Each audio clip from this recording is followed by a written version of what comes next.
Initially, quite a number of people, when they looked at the ideals set up by the of the Nigeria Governors Forum, I mean, they want them to, they want the states to grow. They want them to collaborate more. Absolutely. They want them to be competitive, even. Yeah. If we can achieve what the regions achieved back in the days, maybe they want the states to be able to do that. But in the light of the politics that was introduced, or that the Nigeria Governors Forum was later on known for, especially in the wake or the aftermath of 16 versus 19, would you say, first of all, that the forum has been able to achieve the level of unity needed to be able to achieve some of the goals that it has set for itself? Oh yeah, I mean, remember, like I told you earlier, these are not choir guys. These are politicians, and every time they come together, I mean, you probably would always have two things at the back of your mind. I mean, first of all, I mean, they want to get as much as possible for their states, and they want to continue to remain relevant. I mean, it's tough to, I mean, say if you have any governor out there that does not understand that, I mean, there's need to connect yourself with the people you serve on a daily basis. And I think that is very serious to the governors. So if the average Nigerian were to ask today, how much impact is the Nigeria Governors Forum having on my life?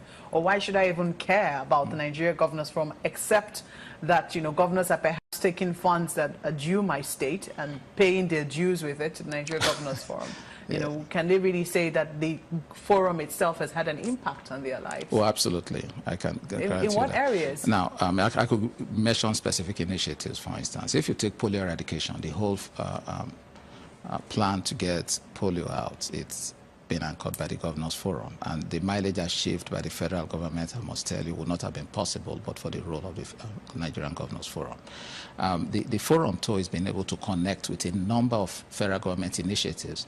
If you look at the social investment program ongoing right now, the government is connected with it. You look at the ease of doing business, the governors have connected. I mean, there are a number of other things out there, I think. OGP, the Open Government Partnership, I think the governors have done, have connected using the platform of the Governors Forum.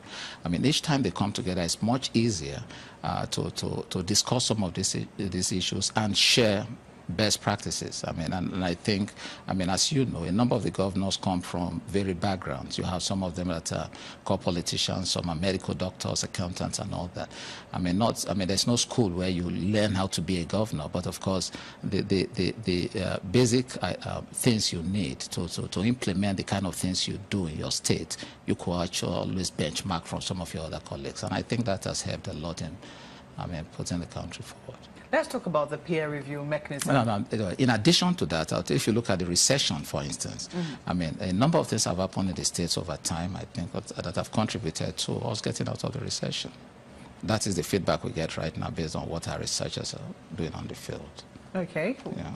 Well, we'll definitely want to know what some of those things are, because the impression that quite a number of people get about, the Governors Forum, they can't really see any impact that is having on the even the peer review mechanism. Yeah. I logged onto your website, tried to find out a bit of details, and there was a part where, which should actually interest a lot of people, which is IGR. It looks like that part is only reserved for members.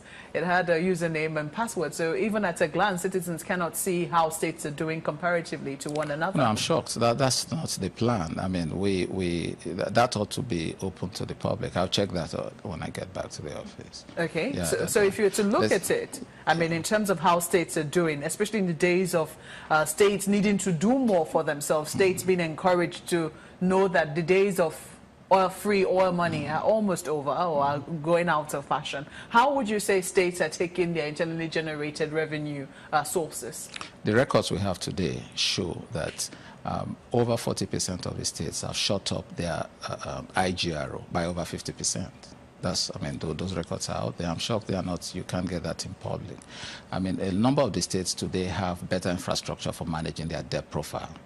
You have a dedicated institution for handling that. There's a good proper interface with the federal government. I mean, they have better records today on what exactly their debt profile is and the options available to them. A debt profile which is increasing, at least according to recent figures from the MBS. Yeah, but I do not think the increase should really bother us. What should bother us is the management. I mean, it's a concern, but I mean, how that is managed is what I think should bother us.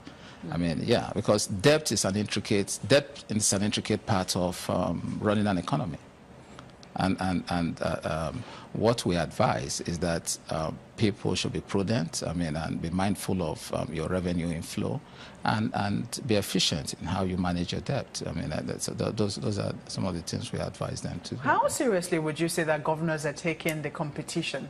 I mean, are they really taking themselves seriously? Because what we get sometimes is that when we ask a state governor, why are you not doing as well as this state in this area? They first of all point to the fact that that state gets more than they do. They point to the fact that that state has more access to or can generate more than they can. You know, and they tend to, you know, tell you the disadvantages that they have compared with that state and rarely point to the advantages that they have. Well, I do not even think that is the position. I find my experience has been there's a lot of rivalry, a lot of willingness to learn from themselves.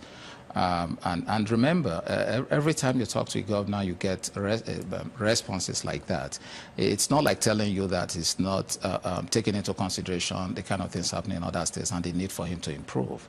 I mean, there's no state right now, and I say this on my honor, that is not interested in enhancing the IGRO system. There's no state right now. There's no state that is not concerned about the management of the debt profile in the states. I mean, there's no state government right now that is not interested in capacity building. That's not interested in the civil service structure. There's no, I mean, I don't know of any state not interested in things like that. So I'll be shocked.